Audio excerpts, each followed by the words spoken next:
Hey, it's the podcast guy. Sutton United Talk Time on podcast. It's the Sutton Podcast. And there it is! Sutton United of the GM Vauxhall Conference have put out First Division Coventry City, winners of the FA Cup themselves less than 2 years ago. And what a moment to enjoy for the fans of this Surrey side. They've had their moments before, but never one like this. But the whistle goes down. Delight for Sutton United. Sutton United from the National League are through to the last 16 of the FA Cup. No longer English football's perennial non-league club. A 123-year crescendo reaches a new peak for Sutton United, who are promoted to the Football League for the first time.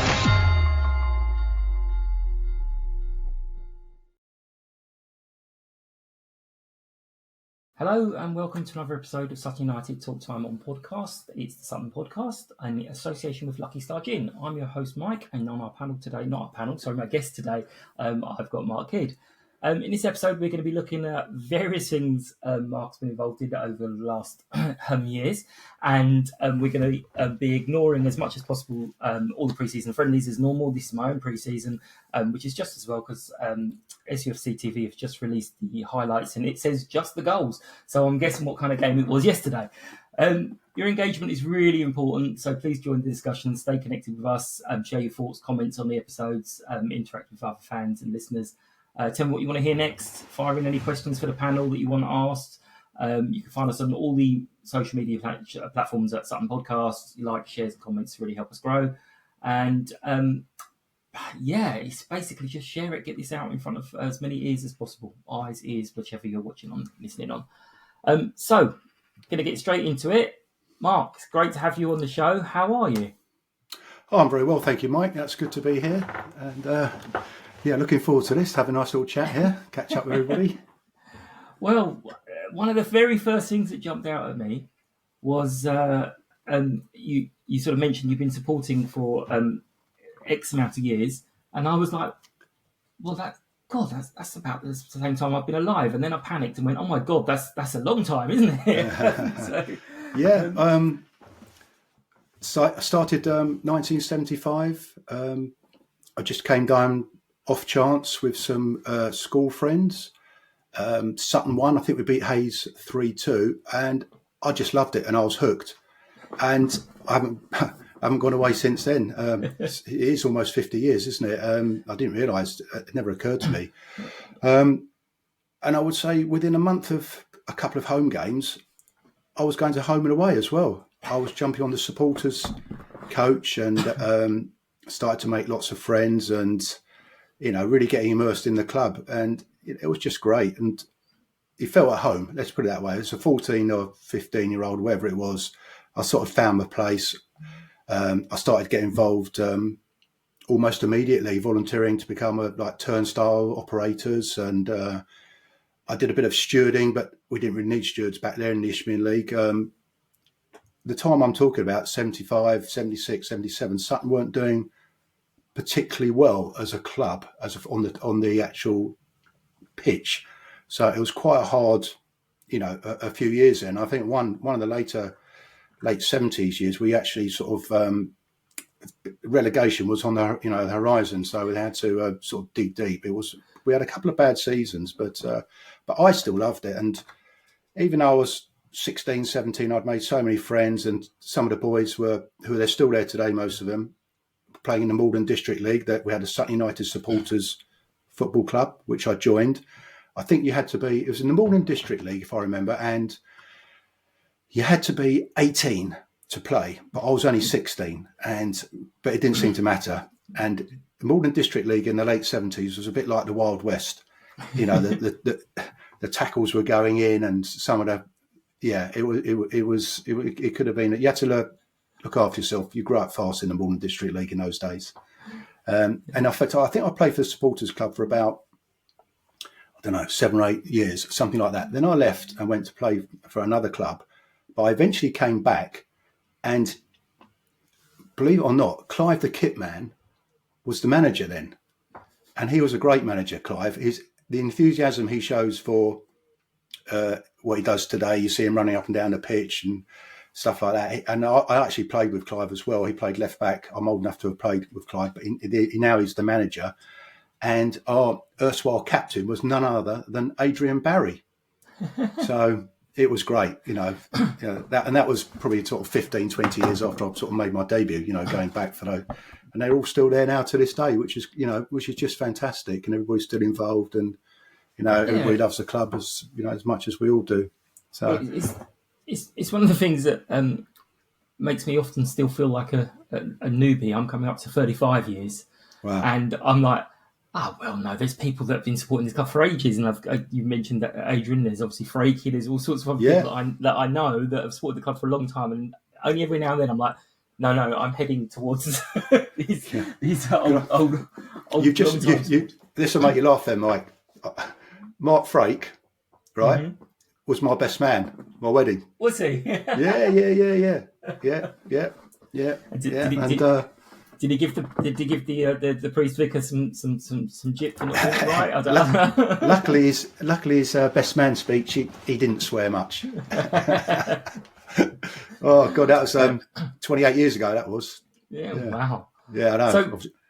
So you kind of obviously mentioned that you started coming on at the sort of 14, 15 year age bracket, which we do seem to hook people on, because that's very similar to age that I started, and we've obviously got a lot of young uns at the moment, but we weren't doing well, so it's complete opposite to some of the young uns that we got now.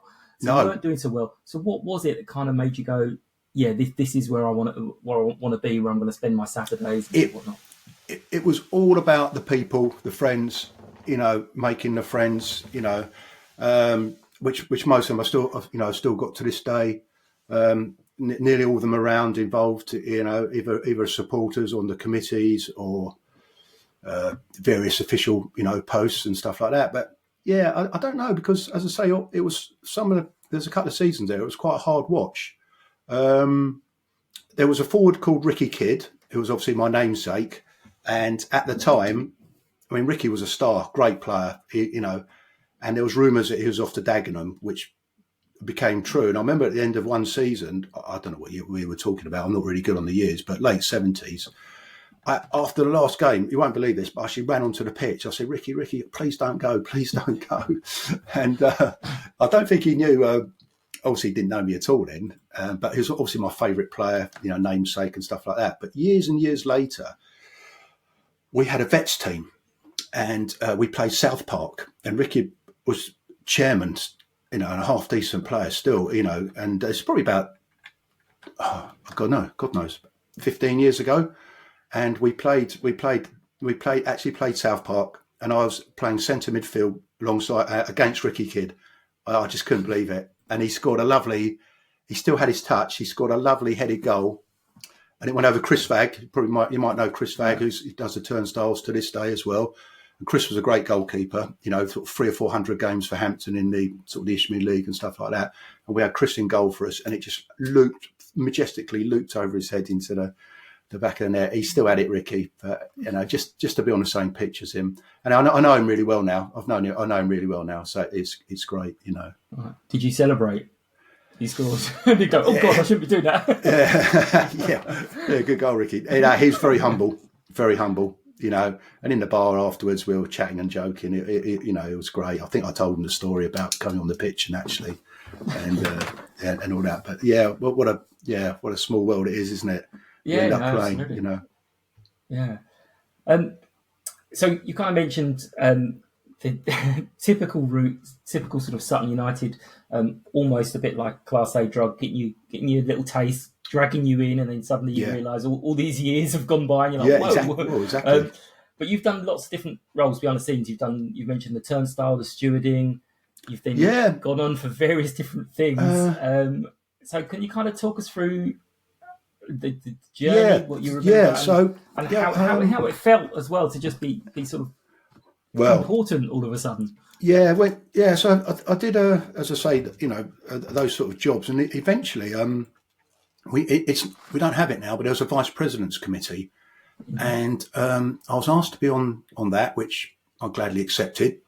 I was just as a sort of a committee member, and then eventually they always find a job for you, don't they? So I started organising the general knowledge quizzes, which actually went down quite well. We haven't done one for a while actually because of, I don't know, just sort of, but starting to do that and the raffles and just everything really. And then there was a thing called the Patrons, which was it's where the media room is now, I think. It was a little group of about 10 of us who were invited to become patrons, and that doesn't exist anymore, sort of. And that was good. And eventually they were looking for a new chairman of the stadium club about 10 years ago. I sort of half volunteered, half asked if I'd do it. It's like all these jobs, isn't it? And so I've been doing that for about 10 years now. The main job of that is raising revenue from the bars, getting as much money as we can, because, every pint we sell, there's a few quid of that goes into as profit, and that goes into the playing budget. So raising revenue from the bars, but also, it doesn't run itself. We have the stewards and, it's everything really. It goes, from organising the cleaning company. I've had a couple of, cleaning companies while I've, been there. Had to let one go, got a new one in. Very pleased with the company at the moment. They come in 6 days a week. Hiring of the facilities, to raise more revenue, of course. Most important. We're pretty booked, and we have been really for years, with the Boom Boom on Fridays, which I go to a lot because I love music as well, and parties and stuff like that. It's all revenue streams for the club. Obviously, you can never have enough money, but then it's things like if you want to, applying for licenses. It's not as simple as you think. So after the after the Wembley Papa John's last year, we wanted to have a party afterwards. Obviously, we're not going to get back till about 9-10 o'clock. Now it's a Sunday, and technically our licence will only let us open till 11. So I had to go to the council, get what they call a TENS notice, temporary events notice, which is 20 odd quid, and you apply. And the council, very good at the council, and they gave us an extension till I think it was 1 or 2 in the morning. So we did have a great party that night, and also getting the DJ. Of course, you've got all the, so it doesn't, I had to scout around, get some DJs, and who was available on a Sunday. Strange times, sort of 10 in the evening till 2 in the morning on a Sunday night, a bit strange. But yeah, it's always sort of, there's always something to do. There's always an issue. The phone goes nearly every other day with something. I don't know, the delivery from Heineken hasn't come, and we've got a big game and a big party, and you're starting to think, well, we're not going to have any beer, and but it all sorts itself out. Eventually, we get there eventually. So organised chaos sometimes, but mostly we know what we're doing. Mostly we know what we're doing. So, no, it's good because it does keep me busy. Let's put it that way. It does keep me on my toes, which is good. Yeah, I mean, there's a couple things on there that I wanted to go into a bit more, because it's the kind of thing that, as you mentioned, just happens, and we rock up and go, yay, lovely, you've got a little bit of party, and then go home again, and don't really think about the whole thing of, well, actually, no, it can't just happen. Other people have got to plan it. But there was one I wanted to just jump in first, because it sounded like you were getting very dangerously close to. Forgive me if I've forgotten his name. Lenny Dennis was telling me about, I think it was Barry that used to wander around with his little book collecting money, and he said no one ever knew what the money was ever for. It was just he'd come around and say, "Give us your money," and we'd go, "Okay, here you go." I wonder if that was. Does he mean Barry Applin? Do you think? I think it possibly was. Barry Applin was a great guy. Really good. He unfortunately passed away far too early, but he did see us win, I think, the Ishmael League. Barry, I think, I don't know what he was doing then, Barry. Yeah, everybody gave him money. It was either for. So I took over the ball sponsorship. We'll come to that this later. But Barry used to do it, and then he had enough on his plate, and Barry actually asked me if I'd do it. So I took over for him. Another 10, 12 years ago. So I think that's what we might have been doing. Yeah, or collecting goal scoring stuff, and sponsored goals. Yeah, funny. It just made me think of it, because when I went to find you on Saturday, I was asking around, and people were very bewildered that someone was looking for you, and usually people are running away from you. But you were busy again on Saturday, where suddenly you had to go off and help. Well, yeah, the last two home friendlies against Reading and Millwall, obviously they have brought down a lot of supporters. You know, Millwall especially. There's probably 900. I don't quote me on that, but there was a lot down there, and we had two members of bar staff doing the away end bar. And what happens is if I'm not doing anything else, I will always go down to the away end. Probably did it most of the games last year, and I'll just stand at the back pre-pouring pints. And then Louise or whoever's doing it, it was Louise and Claire on Tuesday. They will literally take the orders, turn around, and we've got and just pick up the beers that have been pre-poured. Did that for about an hour and a half on Tuesday. Yeah, no, I quite enjoy it really. I just stand there, just literally one after another, just keep it going. We did really well.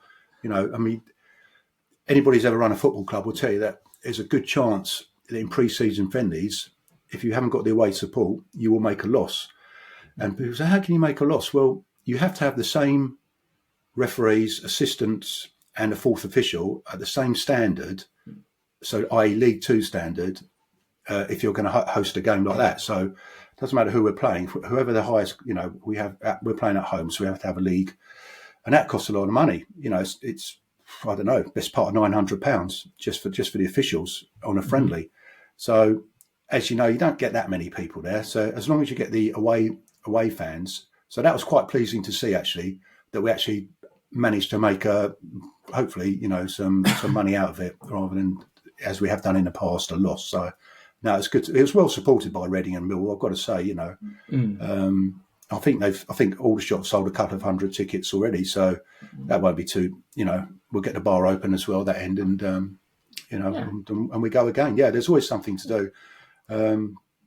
So if I'm not doing anything else, it's because I host. Matt does these quiz nights and stuff like that, and he does a good auction, and it's a day with Matt and the team. And I host that as well, so that includes lunch, and then Matt's very accommodating. We walk around.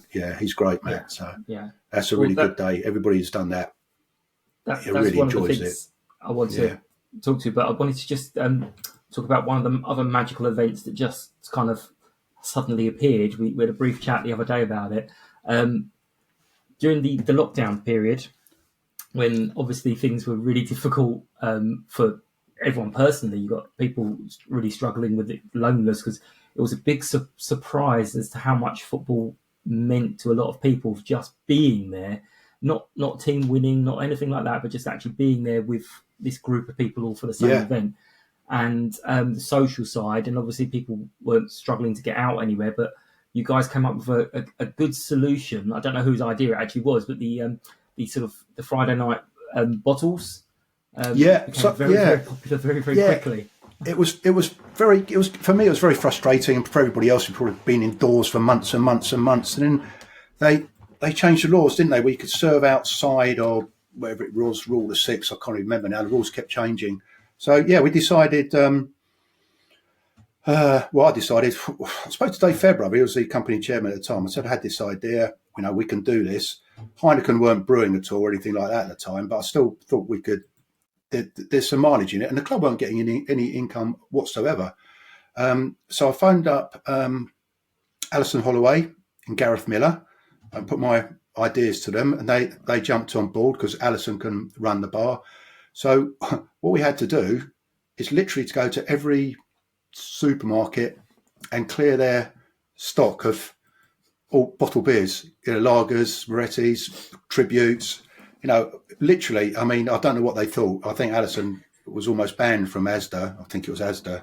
And they must have thought she had a drink problem, because we were literally buying, carloads. And then it was just fantastic. The first one, I got down there at 5 o'clock set up. People weren't allowed into the actual bar or anything like that. So we had a trestle table outside, and then we put up 4 or 5 big round tables, or probably more, about 10 outside. And you're standing there at 5 o'clock and thinking, well, nobody's going to come, and then, people started coming, get drinks, served it to their table service to the, from the bar, and just took contactless, and it went down really well. I mean, I shouldn't have been a surprise because this club is fantastic, isn't it? People always come out and support you. And we did, I don't know how many we did. I think we did about 14 or 15 every Friday. And I say sometimes the weather was a bit inclement, shall we say, but people still came. And week after week, Gareth and Addison and myself would go down and just clear out all the beers and sell them. And it went really well. And then I forgot. When we got a fish and chip van in, didn't we, as well? That's right. I forgot about that. I phoned up somehow. I got a fish and chip van. I just phoned around, I think. And that was great. And people came out. And like you say, just coming together again. Sometimes we had 60, 70 people there. I think there was a limit on the amount of people you could have. And there was a couple of occasions I'm thinking, we're getting really close to it. I think once we had 90, 90 people there. It was quite incredible. This went on for weeks and weeks and weeks. And, everybody was just to come out and see. It hadn't been, it's just great. I was so pleased. We did that for week after week after week. And, and I think at the end, we raised quite a bit of money for the club in the end. I mean, not, quite a substantial amount. And, it was only a small, in the big scheme of things, but it probably paid a few bills, shall we say? It wouldn't pay any wages, but it was one of the highlights actually. But people say, "Can you do it now?" And not really. It's we're back open now, so it's a shame. But I loved it. It went really well. Maybe it could be like a one-off summer. Well, no, I say summer, it's peeing with rain. But, one-off sort of summer event of we're bringing it back once a year. It was all done by volunteers, but now it's tricky because if you did that now, then you'd be taking people's, the paid people away from that. So, but no, it's great. I really enjoyed that. It's one of the highlights actually of all the years that to get involved in.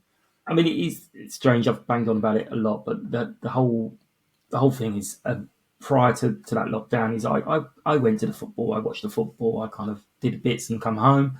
But it was only when it didn't have it, it was like, oh, hang on a minute, that's actually a huge chunk of my life that I don't have anymore. And there were other people in the same boat. And funny enough, not my one, but when I spoke to other people who do podcasts, they were like, yeah, we started it in lockdown because everyone was missing it. I'm like, oh, I should have thought to do that, but didn't even occur to me. I'll tell you what it proved though. Those games behind closed doors, I went to quite a few of them. Absolutely no atmosphere at all. It just proves you do need people in the ground. So the authorities should not take supporters for granted. And I mean, slightly different at our level, but you hear of horrendous prices, don't you, for away fans in the Premier League, like 60, 70, 80 quid. I mean, well, I think Sheffield Wednesday was 70 something quid for one of their games, and they're not even in the Premier League. No. I mean, they will alienate a lot of supporters. I mean, hopefully we could pick up a few of those at Sutton, because we're quite reasonably priced, But I'm sure we'd love to charge less, but then you've got the wage bill to pay. It's catch-22, isn't it? On that, it goes back to the earlier thing of people coming to the football when they're quite young. If they're suddenly being charged 20, 30 quid to come at 14, 15, they're not going to be able to afford to do that on a regular basis. So we're going to get to a point of now, I need you to do, well, I don't need you, but I'm going to let you do some plugs because there's a few things that you kind of mentioned coming up that I know is coming up as well. So there's a sporting dinner happening in October. Yeah, so at the moment, in October the 20th, we've got one of these sporting dinners. We had one back end of last year where we had Steve Coppell and Alan Smith, who kindly did it for no fee at all, which was great. And same applied to Tim Vine, who's very helpful for the football club. People, he did the hosting, the comparing, introduced everybody. It was great. And then Smith and Coppell. But I'm doing another one. It's going to be on Friday, Friday 20th of October. I'm just chatting to some people about getting the main sort of speaker. So you want somebody good, and then you have a nice comedian. It's a nice 4-course meal as well. I mean, we've done, I think it's 43 of them. I know it's been going for a long time, and I've only been involved in the last the last one, and it's my second one that I'm organising. So we'll try and get that done as soon as I can get somebody, signed up. We'll announce it, and it'll get we'll get it out there. Matt does his football quizzes. Matt is brilliant. Not only is he a great manager, and he's got time for everybody, but he does his quizzes. We've done about 6 or 7 of them, and they are fantastic evenings, and we raise quite a lot of money actually. But Matt actually writes the quizzes himself. He's brilliant, and I find the quizzes really hard. I'm in a team that I think our team came second or third, and I think I only answered one question, but I still enjoyed it. We got some good guys, good lads in our team. But hopefully have another Matt Gray football quiz, either the back end of this season. Time just goes so fast, and Matt's under, he's got enough on his plate. So it might be in the spring. But we've done a lot of them, and that's where we have an auction, and that's where, just touching back on the day with the team with Matt, and that's where they come from. That's one of the auction prizes, and everybody loves it as well. So so there's a few things there. Coming up. So the quiz thing, that was a separate line of question.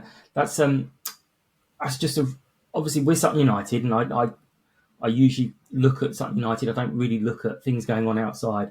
But with doing this, I speak to other people doing with their own clubs, and they're just all amazed. Like, hang on, your first team manager comes along, a professional football manager of the 92, does a quiz night with the supporters. Yeah. And it's like, but it just seems perfectly normal and natural at Sutton. I know. I can't imagine any of the other managers ever just going, I'll do that. And not only just, I'll host it, but as you say, I'll do the questions, I'll do this. So kind of, how did that come about? Was it just... So Matt's family are involved with Hadley Wood Football Club.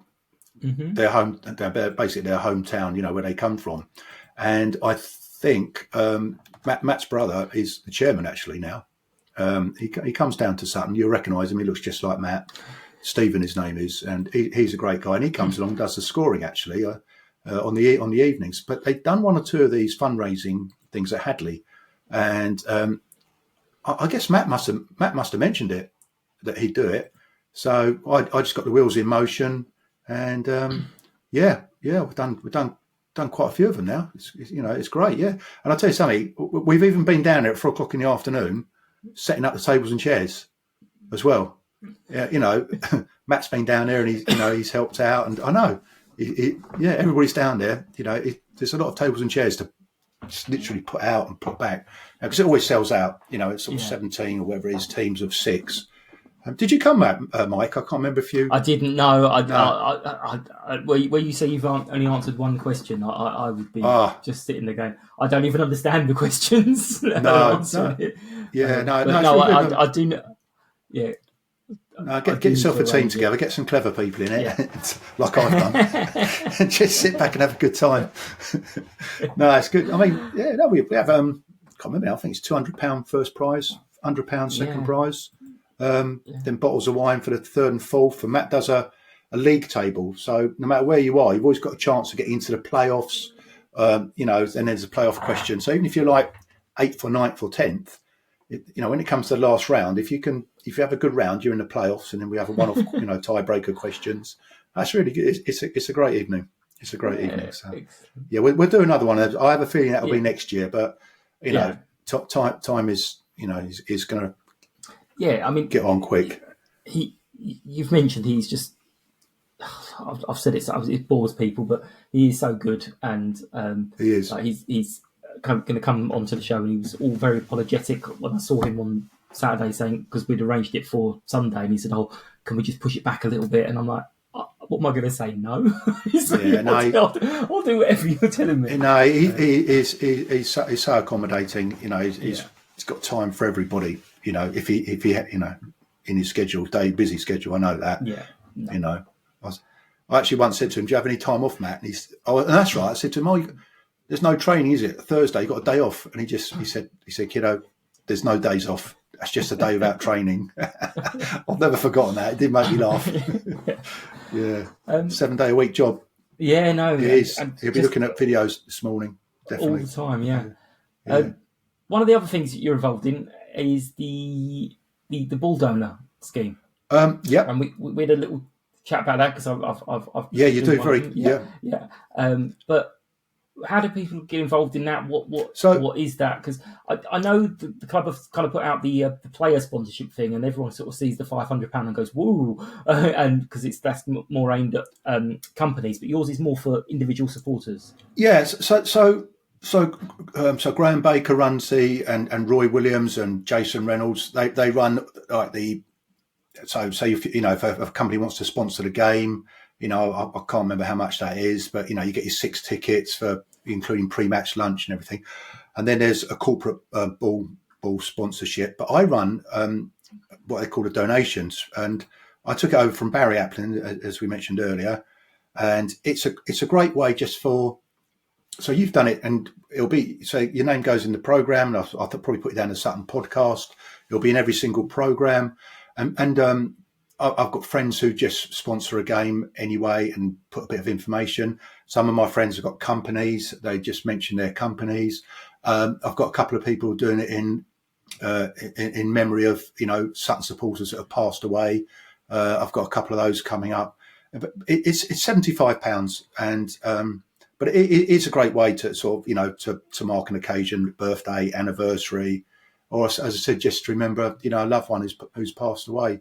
So I think that is aimed at supporters, and I've done that for about 10 or 12 years now, I think. So so yeah, if anybody wants to get involved, just email me or see me down any game, home or away, I suppose. Well, the away end normally. Yeah, come down the way in the bar, have a drink. No, it's probably better to email me. I think it's on it's one of those, mark.kid@suttonunited.net emails that everybody's got. So I know I try and do 2 for each game. So that's time consuming, because with the Papa John's, you've got a couple of home games there, and now we're at home in the Carabao Cup at last. I've got a home draw in that, so I'll try and get 2 for that as well. Yeah, so it's quite a lot. It's funny you mentioned the time consuming because that's going to be the next question. I mean, you've done a lot, obviously. You obviously enjoy it, keeps you busy. I think you said a couple of times. But how do you kind of balance it up? Because this was certainly used to be, but was juggling a job as well. So how do you kind of balance up the enough hours in the day? Well, I've retired now. I retired about 3.5 years ago. And looking back, it's one of those things where you think, oh, how did I do that with a full-time job? But then, I wasn't the only one, back then. Lyle doing the programme, Tony Dolbear doing the press. I mean, Dave had Fairbrother had a job. Bruce had his own company, AB Works. Tim, I don't know how everybody did, I really don't know how they did it. We're looking back. It's quite incredible, but I'm lucky. So I've got a bit of time on my hands, but it does feel it fills the days up. There's always something to do. So it's quite nice. So yeah. So what would we say? I mean, I know we have to shift it ever so slightly with the fact we're now professional. But what would you say to people who kind of say, well, actually, I'd like to get involved into doing something with something? It doesn't have to be take over your life, but no. There's always something to do. There is always something to do. I mean, I know that they're always looking. I mean, like I did, turnstile operators. I mean, that's easier now because you just scan the tickets. It's a lot easier than it used to be when it was just take time consuming. You'd have massive queues because people had the wrong money or something like that in the old days. Now it's just you just scan the code on the season tickets and stuff like that. So that's a good way to get involved. Or if you want to get involved in any of the committees and stuff like that, there is always something to do. If you just come along and say to Tim or Bruce or myself, I'm sure some of you find something to do. I mean, we do those meet and greet type stewarding. So it's not actually stewarding as in corralling people. We're looking for just supporters who've got something, know about the club a little bit, just to meet and greet, say, put people at the fan zones and stuff like that to show where where things are, because we have a lot of new people. Obviously, we've gone. There was a time when I could literally, in the old days, I could walk around the ground and I knew every single person, every single, when we're getting 400 or 500, and knew everybody. And now, of course, you can't walk around, and also you've got over 3,000 people there. So you've lost that. Yeah. But what we have got is all these new supporters. And so it's nice to have these help meet and greet, and you just show the new supporters where the toilets are, where you can go and get something to eat. As simple as that, where maybe a good place to stand is. If you're a young people with a family, you don't want to be behind the goal with, all the youngsters, for instance, you might just want to get on the curve and, get watch from there or seat in the stand. So, yeah, there's always some information or show where, where Gareth is in the shop where they can buy merchandise, because that's another good, Gareth does very well there, a good source of income stream. So, if everybody's, just anybody, just come along, all welcome, everybody's welcome. And you never know where it ends up 50 years later. So, yeah, almost, yeah. Yeah, you mentioned the fan zone and little things like that is we had the obviously the lunch before most home games. Yep. And before we had the fan zone, I've seen people kind of walk along, look in the window of the bar and turn around thinking, oh, I can't go in there because that's a private function. So, yeah, all those kind of things would be really, really handy for people to point. Yeah, there's going to be some slight changes coming up, but that I think that'll be announced later on. But yeah, everybody's allowed in the bar, and we're trying. The fan zones home and away have been a great success. It alleviates, especially when the weather's nice. It takes people away from the bar, the inside bars, and they go and stand outside. And we're with a company called Signal, and it runs by Charlie Lutkin, and very good quality drink. Very nice. The cider, the pale ale, and the lagers, all really nice stuff. But of course, we do appreciate that some people want real ale, they want the pints of Tribute or Guinness, so they have to come inside. But you're welcome to come. Everybody's welcome to come inside. You have to join the 1898 club to get into the Dave Smith Lounge, as it's called nowadays. You have to pay to get in for that, but that's supposed to be a premium experience. Where you get glasses rather than plastics and stuff like that. So just come along, and everybody's welcome to the lunches. Of course, I think they're £22 this year. And it's a great way to get down to the club and get, because we do get a lot of people now, to get yourself down there, seated, a good hour or so before everybody else comes along. Matt comes in, does his, team talk, tell you who's playing, who's not playing, how you are on the injury front. And he'll always take football-related questions only. Some people, he once got asked, he said, any questions? And somebody went, what's the longest river in Africa? So what was he expecting? So it's football-related questions now only. No, that was funny. Yeah, no, you could book. They'll be online very soon if it's not already, because the tickets are Notts County, Wimbledon. They'll be busy 4,000 plus crowds. Well, Wimbledon should be sold out. So it's a great way to get in there, get your car sorted out. Park somewhere. Get in there, get seated. And avoid all the hustle and bustle what goes on near a kickoff times. Yeah, and if you do the fan hub, it's a nice way. Well, it should be a nice way to get your 11 out of 11. But the one time I did it, something happened. I think Omar and Will had an accident, or a pigeon flew into their car. So he told us the team, and the next thing I'm going, right, I've got a nice 11 out of 11 here. I'm going to win my pint, and didn't do it. I was like, damn. I think going forward, I think the plan will be to try and get some players out there, injured players or suspended players, or for whatever reason, to go out there and meet and greet supporters. Sign some shirts, have the photos taken, autographs. It was done a few times last year, but there's plans, afoot to make that more of a regular occurrence as the season progresses. I think food options would change up as well. I think there's all sort of minor things that need changing down there. Well, yeah, I mean the players. it was great, except it was Ben and Kobe who went around doing it one of the times, and I'm sitting there, standing there next to them, going, "Yeah, I'm not going to be doing this very often because they're giants." Oh, if you think they're giants, you went to see Omar. stands alongside. Oh yeah, Omar, the new Omar. Yeah, He's massive, I know. proper massive. So again, you're doing this. It's like you can see my questions.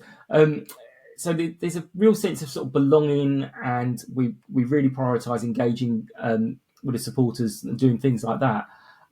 How kind of important do you think it is to keep this sense of community and shared passion, if you like, amongst the fans? And to your knowledge, does it sort of go to the players to know? I think the players do realise, but it is important, isn't it? You know, we know what, as a club, what we're about. We had that very nice non-league sort of experience, didn't we, for years, and you know, all in it together and everything like that. And it has to change, of course. It can't just be.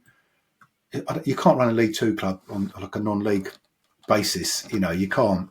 It is tricky because I know a lot of people. You know, everybody harks back and yearns for the old days, but you know, you can't. You've got to keep pushing forward. You know, if you want to be a sustainable League Two stroke, I know, Matt wants to get into League One. It's not a secret. You know, that's his ambition.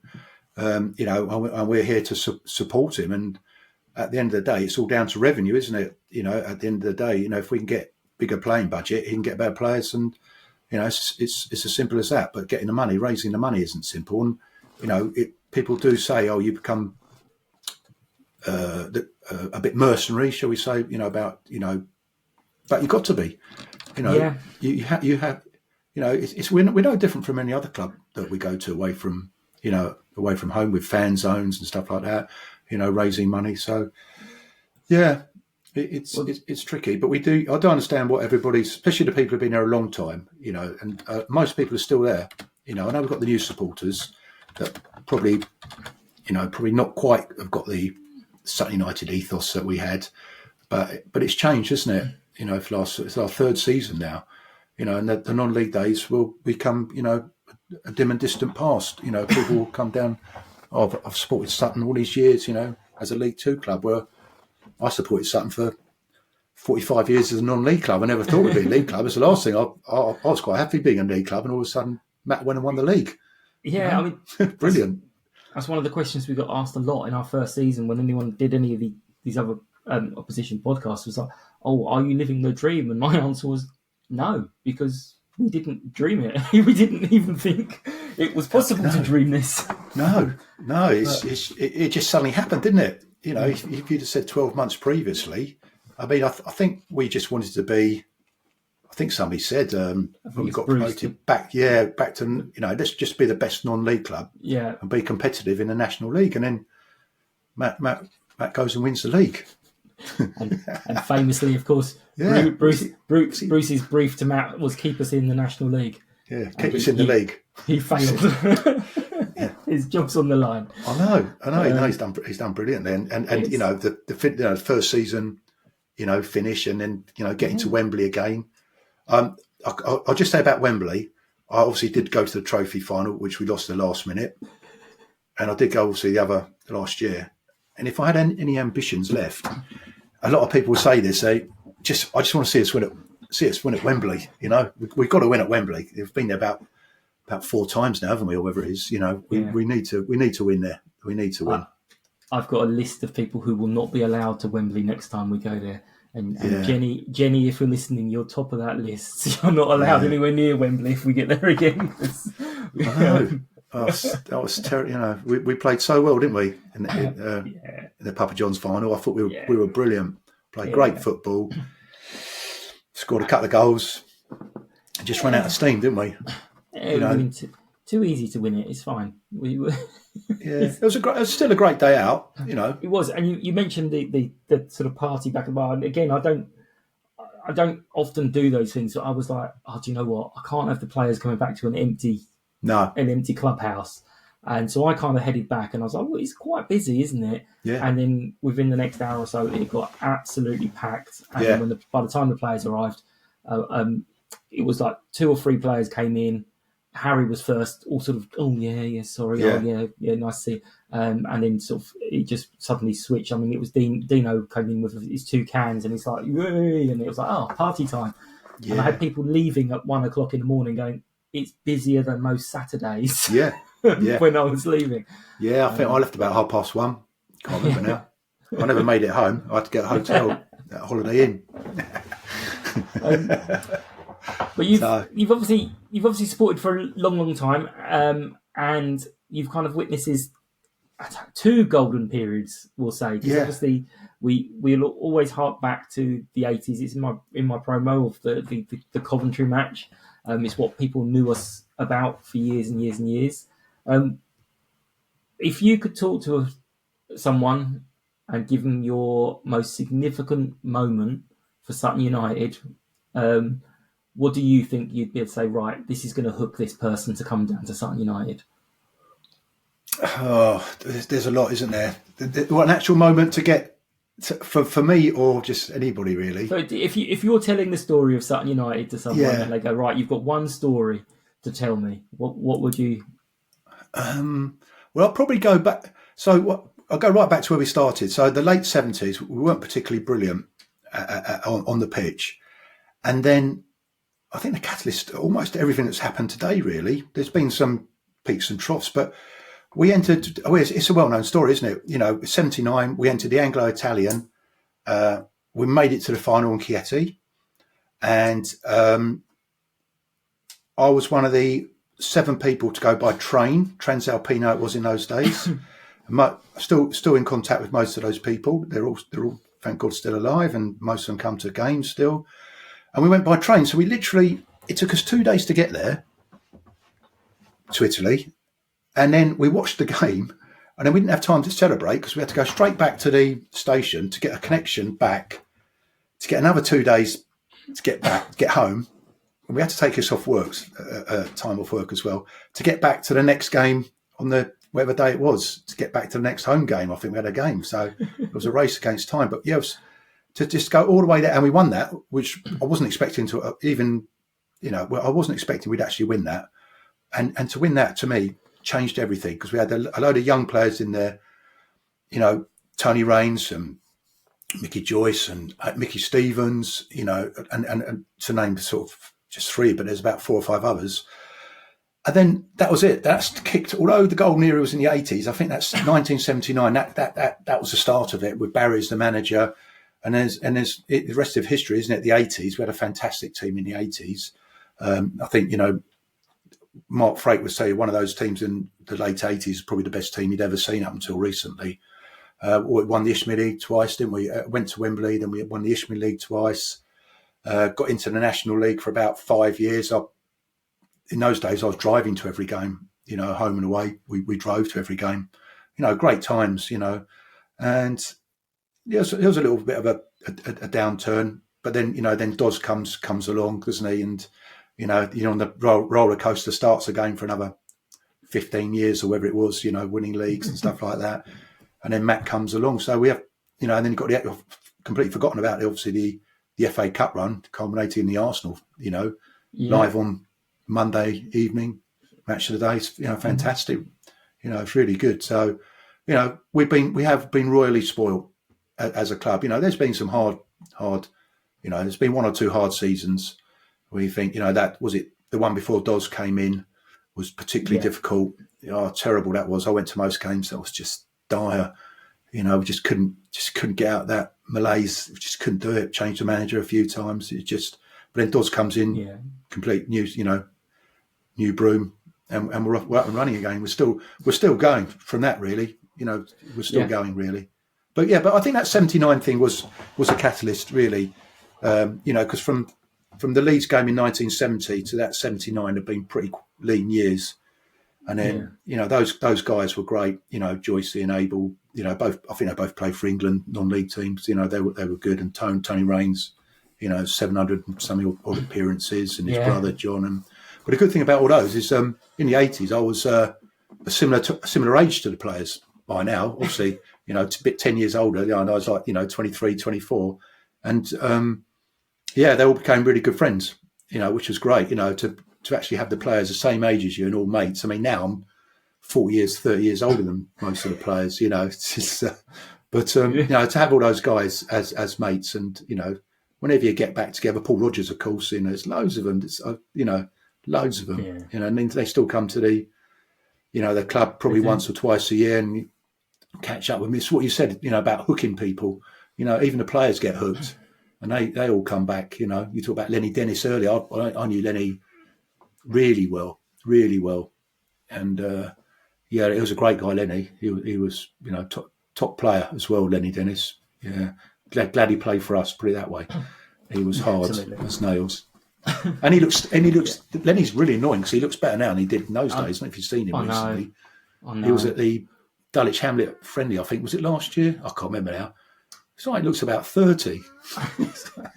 You know, they're all fantastic guys. I mean, I can't, of all the people I've known, I don't really think there's any of the players where you go, oh, you know, I don't like him. I think everybody gets the club ethos, don't they? You know, this is it. Yeah. This is, I say probably in a disparaging way, but we're a strange little club in that it is very, very rare that players leave. I could probably only think of a handful, and some of them are recent, but it's rare that players leave that we kind of like, oh, get lost then, off you go.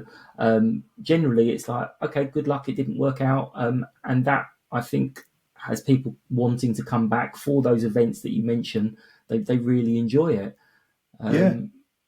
But for the current season, right, we're in pre-season. I've ignored most of the results. But we've had some, well, it's impressive recruitment so far. Certainly not shopping where I thought we'd be shopping. What are you kind of, as put your fan hat back on, what are you kind of hoping for this year? And is anyone you're particularly looking forward to so far? Well, as you say, when the players recruitment when they were announced, I thought, oh, that's just good. You know, two League One players, haven't we? We've picked up. Mm-hmm. Smith up front. I know when we played against him, I know Matt used to, when he was at Orient, Matt used to, you know, set up. You know, he was one of the main worries I know when we played Orient. So to get him on board was great. I think Steve Arnold, the keepers, looks really strong. I've seen all the pre-seasons. We've had 4, haven't we? Yesterday wasn't particularly good. You know, and the Reading game was spoilt a bit by the wind, but we look good at Havant. We look good at Reading. Millwall were top side, and you know, I think we played all right. Yesterday was probably the most disappointing of the games, but it sounds boring. But I go back to that. Let's just cement our place. Let's get the 50 points on the board. I know everybody says it. You might as well just cut me off now. 50 points, but we know what we are. You know, and I'll tell you how. What I'm like, I look on some of these other clubs. I'm thinking, well, I haven't recruited well. I'm looking for 2 teams that are going to finish in the bottom 2. Just two other clubs. I'm not going to mention them on here because it'll come back to bite me. But there's a couple of clubs out there that are really struggling with recruitment at the moment, and long they may that continue. But do you know what I'd like?